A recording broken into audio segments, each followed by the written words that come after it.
பாபா ஓர் கருணாலயம்,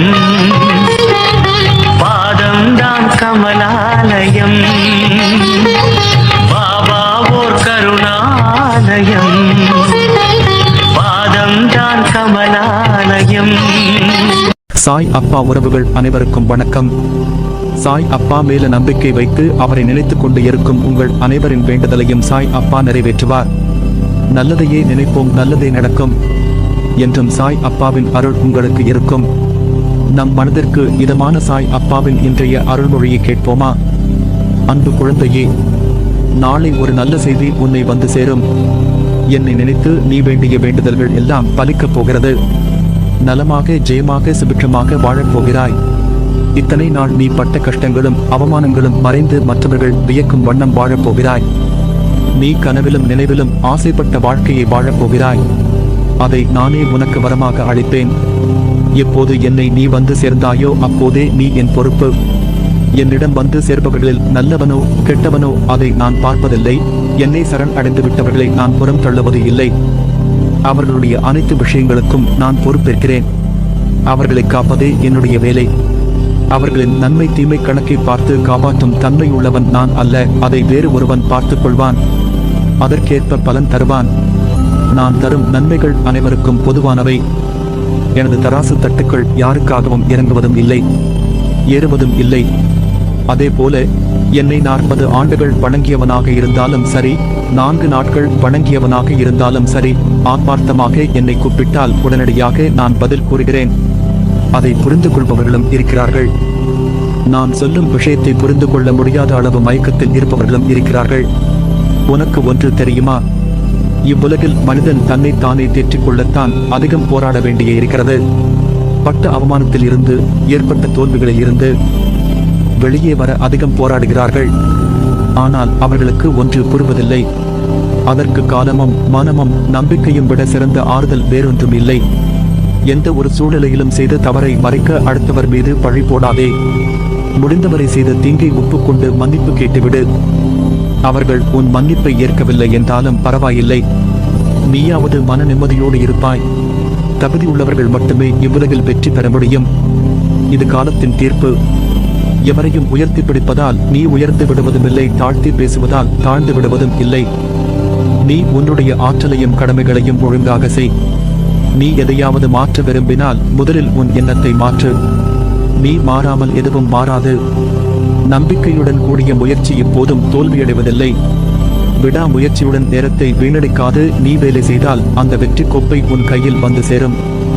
இப்படி உழைத்தால் நீ ஜெயிப்பாய். உன் பாதையில் வரும் தடைகளை நானும் உடைப்பேன். உன்னை நிச்சயம் ஜெயிக்க வைப்பேன். நீ சந்தோஷமாக வாழ வழிவகை செய்வேன். நீயும் உன் குடும்பமும் மகிழ்ச்சியாக வாழ உறுதுணையாக இருப்பேன். அது என் பொறுப்பு. எளிய வாழ்க்கையும் உயர்ந்த சிந்தனையும் இருந்துவிட்டால் எப்போதும் மகிழ்ச்சிக்கு குறைவிருக்காது. இரக்க உணர்வு மிகுதியானால் துன்பங்கள் குறையும், மகிழ்ச்சி பன்மடங்காகும். அது மட்டுமின்றி இரக்கம் ஒரு மனிதனின் ஆரோக்கியத்தை பலப்படுத்தும். அன்பு செலுத்தினால் மனிதன், இரக்கம் கொண்டால் புனிதன். அதனால் மற்றவர்கள் மீது இரக்கம் காட்டு. அதை விட்டுவிட்டு உன் வாழ்க்கையை நினைத்து கவலைப்பட்டு கொண்டிருக்கிறாய். உன் வாழ்க்கையை விட உனக்கு வரும் கஷ்டம் பெரியதா? முதலில் அதை யோசித்துப் பார். நீ நினைக்கின்ற வகையில்தான் உன் கஷ்டம் உன் கண்களுக்கு புலப்படும். அந்த கஷ்டத்தை சுக்கு நூறாக உடைத்து எரி. அதை எரிய உனக்கு சக்தி இல்லாமல் அல்ல, பயமும் பதைபதைப்பும் தான் உன்னை உடைத்து தகர்த்து எரிய யோசிக்க வைக்கிறது. நீ பளிங்கு கல் என்ன மாசுபட்டாலும் பொலிவுடன் பிரகாசமாய் ஜொலிப்பாய். இப்படி மனதில் பாரத்தை சுமந்து உன் வாழ்க்கையை நீ பாரமாக உணர்கிறாய். உன் சாய்தேவா உனக்கான குரலை அசரீதியா ஒவ்வொரு நிமிடமும் உன் செவிக்கு எட்டும்படி உன் கண்கள் அதை பார்க்கும்படி கூறுகிறேன் அல்லவா? அதை புரிந்து கொண்டு மனதால் உணர்ந்து அறிவால் செயலாற்று. நீ எல்லாரையும் முக்கியம் என நினைக்கிறாய். அதை போல அவர்களும் நினைக்க வேண்டும் அல்லவா? அப்படி உன்னை அலட்சிப்படுத்தியவர்கள் நிச்சயம் நீயும் உன் சொந்தம் முக்கியம் என்று வருவார்கள். உன் அருமை அறிந்து உன் வாழ்க்கையில் நீ யாரை நம்ப வேண்டும், யாரை நம்ப வேண்டாம் என்பதை தெரிந்து புரிந்து பழகு. உன்னை நம்புகிறவர்களுக்காக நீ உயிரை கூட தியாகம் செய்யலாம். அவர்களுக்கு உன் அன்புதான் பொக்கிஷம். அவர்களை ஒருபோதும் மறவாதே. அவர்களுக்கு நம்பிக்கை துரோகம் மட்டும் செய்யாதே. அது பாவம். அதை நீ எங்கு போனாலும் அந்த பாவத்தை துடைக்க முடியாது. அதைப் போல நீ ஒருவர் மீது வைத்துள்ள நம்பிக்கைக்கு அவர்கள் பாத்திரம் இல்லாதவராக இருந்தால் அவர்களிடம் கடிந்து பேசாதே. அமைதியாக அவர்களை விட்டு விலகிவிடு. ஒருவர் உனக்கு நேரம் சரியில்லை என்று சொன்னால் அதை கண்டு கொள்ளாமல் என் போக்கில் விட்டுவிடு. உனக்கான நேரத்தை படைப்பவன் நானே. அதை உனக்கு நல்லதாகவும் வெற்றி உள்ளதாகவும் மாற்றுவேன். உன் வாழ்க்கையில் என் ஆசையுடன் கூடிய அருளும் உனக்கு கிட்டும். உன் அம்மாவாக அப்பாவாக நான் என்றும் துணை நிற்பேன். ஒருவர் கஷ்டத்தில் இருக்கும் போது கடவுளின் அனுக்கிரகம் கிடைப்பது பெரியது. அவர்கள் புண்ணியசாலிகள். அப்படிப்பட்ட புண்ணியசாலிதான் நீ. ஏனென்றால் கடவுளின் முழு அனுக்கிரகம் பார்வையும் உன் கஷ்டமான நேரத்திலும் உனக்கு கிடைக்கும். அது காற்று மூலமாகவும் நீர் புல் என எந்த வகையிலும் உனக்கு கடவுளின் பேரருள் கிடைக்கும். கஷ்டம் தரும் நிலைகளை எல்லாம் உடைத்து சுக்கு நூறாய் தகர்த்து எறிந்து உன்னை உனக்கே புதியதாய் தோன்ற வைப்பேன்.